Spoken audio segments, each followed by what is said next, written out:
Hi ho, hi ho. Does Graham Mertz have to go? This is bad.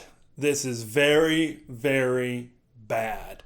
Okay, so you're coming into this game. Wisconsin comes into the game against Notre Dame. Of course, you got the big transfer storyline with Jack Cohn coming in. You know, Jack's going to be motivated. He's going to play. And he played fine until he got hurt. Sounds like he's going to be okay. And Pine came into the game and played pretty well there for Notre Dame. But really the story of the Notre Dame-Wisconsin game and the story going forward is when Wisconsin has the ball. Is Wisconsin's offense against Notre Dame's defense. Graham Mertz threw interceptions. Now, there were a couple later in the game that got tipped. Man, two of them got taken back for 6. But earlier in the game, those were bad throws. Those were bad throws. They were bad reads. 18 of 41 passing. You know, you throw the interceptions out the window, and that's still a bad day. You know, throwing the football. Inaccurate, not finding receivers. We saw it earlier on in the season against Penn State, and the same kind of crap is happening again. He's played bad, and they don't have much behind him at the quarterback position, so it's not like there was a battle or anything, or they have a very solid option to go to. But 4 interceptions, I will give Notre Dame credit.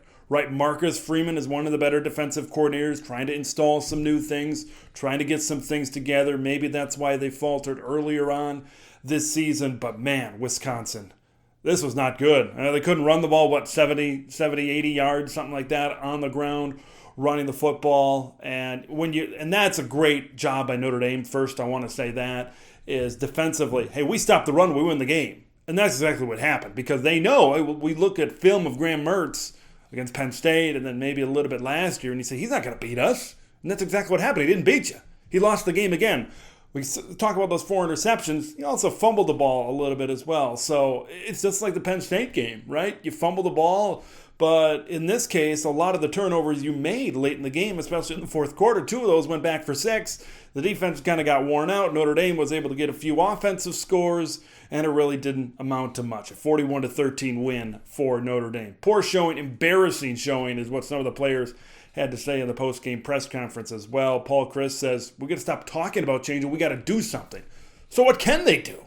They're going to stick with Mertz, I think, for a little bit. They got Michigan here coming up next week.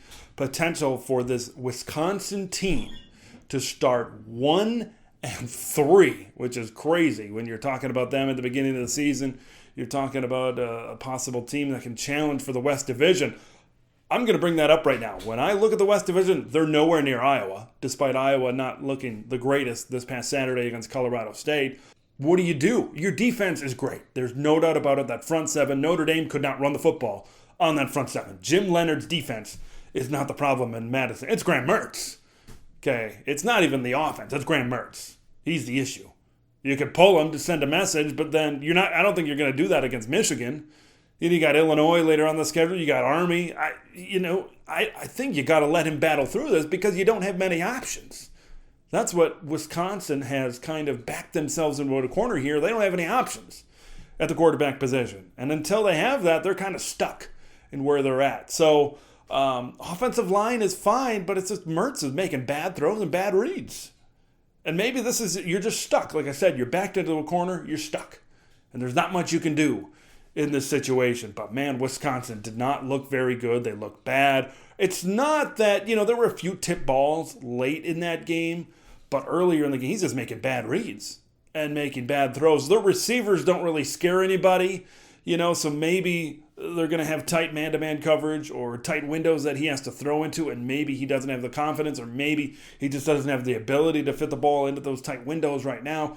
Either way, they got to get it together. Because you got Michigan on the schedule, you got Iowa on the schedule, you got Nebraska on the schedule, Purdue on the road, maybe that could be a little bit of a surprise game for Wisconsin. And this could be a team that at the end of the year, they could be 7-5. They could be 6-6. They lose to Michigan, hey, 3 more times you lose, that's 6-6 right there. So they got a lot of work to do.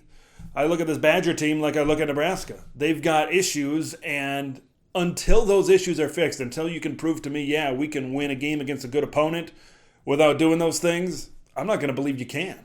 It's just not going to happen, right? Unless Nebraska fixes special teams and penalties, unless Wisconsin fixes Graham Mertz and his problems turning the football over and throwing it inaccurately, I don't see them overcoming that right now. Michigan, I don't see that happening against the Wolverines next week. I don't care where the game's being played. You go down the road, and there's teams that showed good performances this last week that Wisconsin still has on the schedule. Badgers in a rough, tough situation right now, back between a rock and a hard place. We'll see if they can get it together. What do you think? You think Graham Mertz is still the guy in Madison? You still think he can get it together, or are they doomed for a 6-6 season? We'll see. Leave your thoughts in the comments below. Subscribe for all kinds of great Big Ten football content. I'm Big Ten Ted. We'll see you in the next one.